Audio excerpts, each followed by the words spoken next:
Priorità lavoro, queste le parole d'ordine del 1° maggio a Padova, piazza dei Signori Gremita, e l'attesa è tutta per l'uomo che, invitato dal sindaco della Città del Santo, arriva da unico esponente veneto del governo. Il neo ministro per lo sviluppo economico Flavio Zanonato. Non è cambiato nulla per me, resto fino in fondo un cittadino di Padova, un amico di tutti i presenti e spero di comportarmi bene e di dare un risultato positivo nel lavoro che farò. In platea lavoratori, pensionati, disoccupati, il lavoro che c'è, che non c'è più, che non c'è ancora. Che cultura è questa cultura che ha invaso questo paese e che la politica ha bisogno di rimettere in discussione profondamente, io dico radicalmente.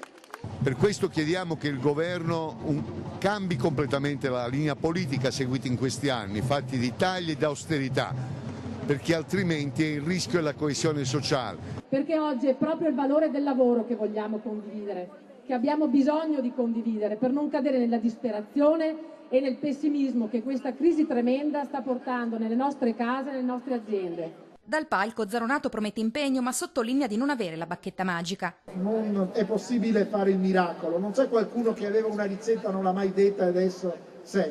Non lasciatemi solo, io resto fino in fondo cittadino di Padova, datemi una mano, ne ho bisogno.